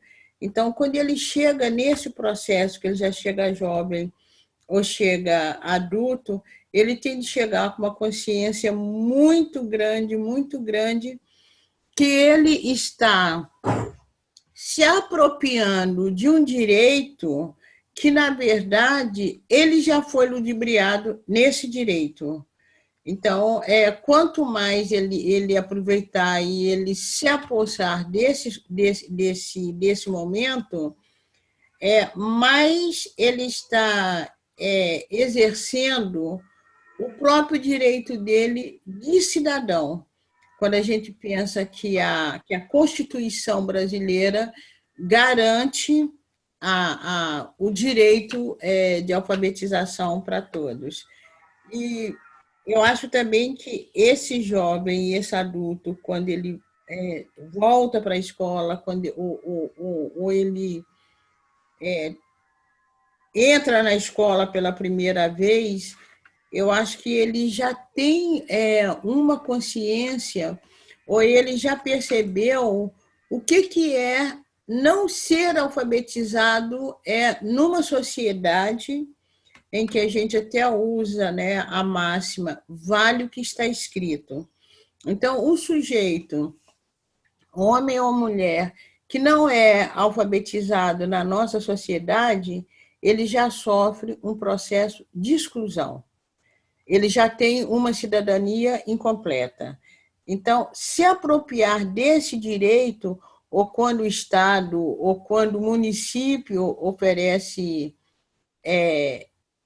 o programa de alfabetização para jovens e para adultos, eu acho que temos de pensar também, professores e alunos, que não é uma dádiva do Estado, não é um presente, não é um presente, ninguém está ganhando nada de graça.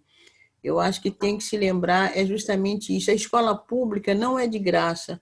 Todos nós pagamos pela escola pública. Então, todos nós temos direito de exigir da escola pública e aproveitar aquilo que a escola pública pode nos oferecer. E quanto ao processo em si, ou quando a gente pensa numa programação de educação para jovens e adultos, e aí eu vou falar na questão da literatura, né, que é o que me toca mais de perto, como essa educação literária ela tem que estar incluída de uma maneira muito eficiente, muito consciente no próprio processo de alfabetização. Porque o que a gente pergunta muito, eu trabalhei anos com alfabetização, tanto como para criança como para jovens, há um dado momento na vida da criança que a criança é muito seduzida pela alfabetização, ela fica muito feliz quando ela está aprendendo a ler, quando ela descobre as primeiras letras. E depois ela vai perdendo esse interesse. E aí a gente pergunta, por que ela vai perdendo esse interesse? A criança pequena, ela pega um livro de história e ela fala, eu vou contar uma história. Então, ela abre um livro e ela conta a história, ela imagina, ela ficcionaliza do jeito dela. E por que com o tempo esse interesse vai diminuindo, né? E aí a gente pergunta também que tipo de texto, quando a pessoa começa a ler, que tipo de texto é oferecido para essa pessoa, né? E aí eu pensando na literatura, o que nós lemos, né? Nós das classes populares, que tipo de histórias nos são apresentadas, né? Que personagens nos são apresentados. Então, eu acho que a literatura ela é uma faca de dois gumes nesse processo de alfabetização. Ela pode tanto seduzir como ela pode também, de certa forma, criar uma preguiça, uma má vontade mesmo em relação a esse processo de educação. Que tipo de leitura a escola oferece?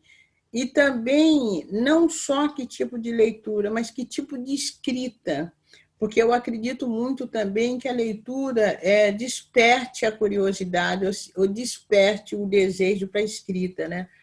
Há determinados textos que a gente lê que, quando a gente acaba de ler aqueles textos, a gente tem vontade também de escrever um texto que dialogue com aquilo, né? Como o processo de leitura, como determinadas leituras também, elas podem desencadear esse desejo de escrita. Então, leitura e escrita, para mim, são processos muito próximos, né? Não é que todo mundo tenha o pendor para a escrita, como também não é todo mundo que tem o pendor para a matemática, né? Mas todo mundo é capaz de escrever, entende? Independente de ser escritor ou de ser escritora, não, mas eu acho que todo mundo é capaz de escrever, todo mundo tem uma história para contar, né? E é capaz de contar essa história. Algumas pessoas preferem contar oralmente, mas mesmo o exercício de contar oralmente, você teve que elaborar esse texto, né? Você escreveu, de certa forma, esse texto na mente. Então, eu acho que esse processo de alfabetização ele tem que ser realmente um processo global, né? E que seja tanto convidativo para a escrita, que seja estimulante para a escrita, que dê também essa competência para a escrita e para a leitura. E talvez até pela minha experiência como professora, eu tenho vários personagens que têm esse desejo de escrita, têm um desejo de aprender a ler, fala sobre esse processo. Por exemplo, Poncia Vicêncio, ela relembra que o pai dela aprendeu, agora já não consigo relembrar se foi o pai ou o avô, já não consigo, sinceramente, aprendeu, conheceu as primeiras letras, é o pai dela, conheceu as primeiras letras, porque o menino ficava brincando com ele, né? O menino da fazenda ficava brincando com ele, e quando o menino percebeu que o rapazinho, né, negro, aprendia a ler, ele para de brincar e pergunta o que o negro vai fazer com o saber do branco, né? Mais adiante, a gente vai ver o desejo de Luandino, né, o irmão de Ponciá, o desejo de Luandino em aprender a ler. Há um dado momento também que Ponciá acha que a vida dela está resolvida porque ela sabia ler. E aí ela tem até aquele momento de revolta que ela queima jornais, ela queima tudo que ela tinha em termos de textos. Em Becos da Memória, a gente tem o Negro Alírio, né, que é um sujeito muito preocupado também com a alfabetização. Aonde o Negro Alírio está, ele é um operário, onde ele está, ele vai ensinar os colegas deles a aprender a ler, e ele vai insistir muito, né, que a leitura extrapola o livro, né, que a leitura, antes de tudo, é a leitura da vida. E a personagem narradora de Becos da Memória, que é Maria Nova, o tempo todo também Maria Nova tem esse desejo de leitura, e Maria Nova também passa do desejo de leitura, ela passa para o desejo da escrita, né? Porque ela, a um dado momento, ela descobre que a arma dela, a arma que ela tem, é justamente escrever a história do seu povo. Então, eu vou ler um trechinho aqui de Maria Nova na escola. Maria Nova foi para a escola naquela manhã com a vontade a rondar-lhe o corpo e a mente.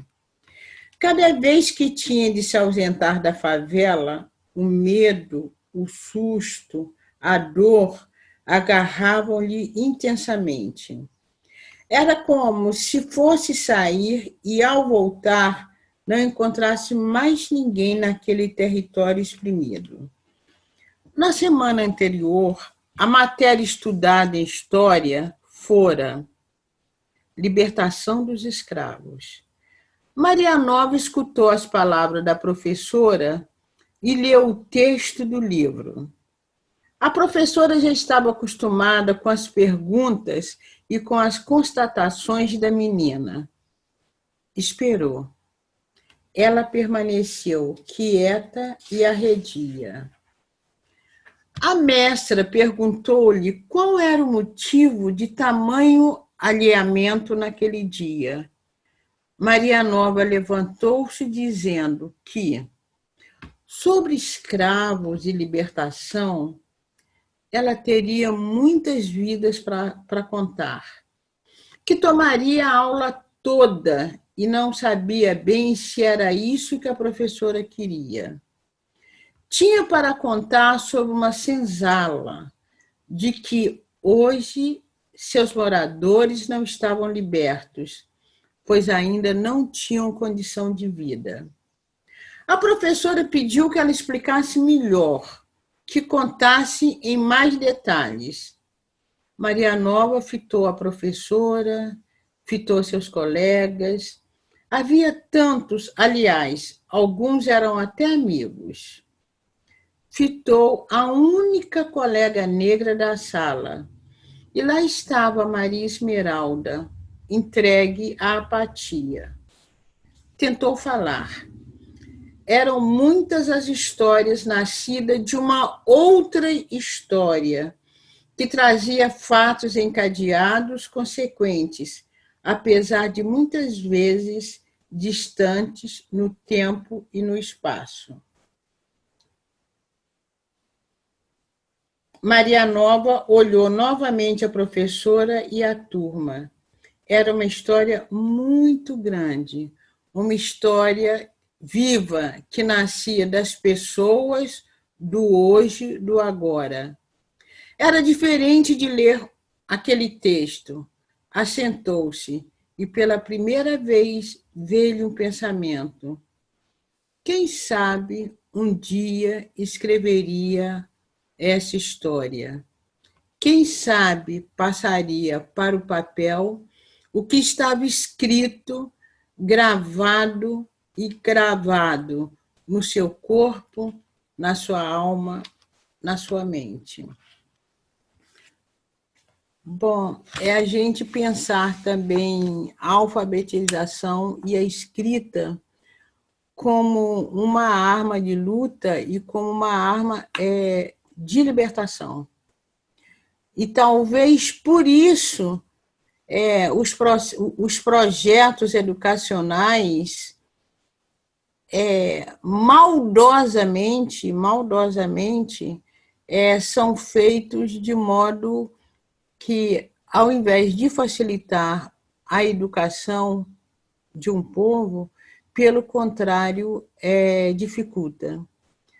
E acho que a gente eu tenho insistido muito nisso, cada vez mais nós temos de pensar a educação, os bens culturais, como de pertença de todos, né? E não somente de determinadas classes sociais.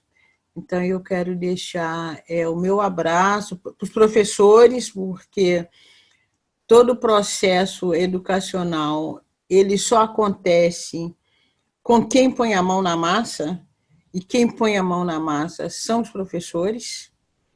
Um projeto educacional ele pode ser o mais lindo, mais elaborado, mas se ele não tiver quem executa, ele não acontece, e quem executa esse processo são os professores.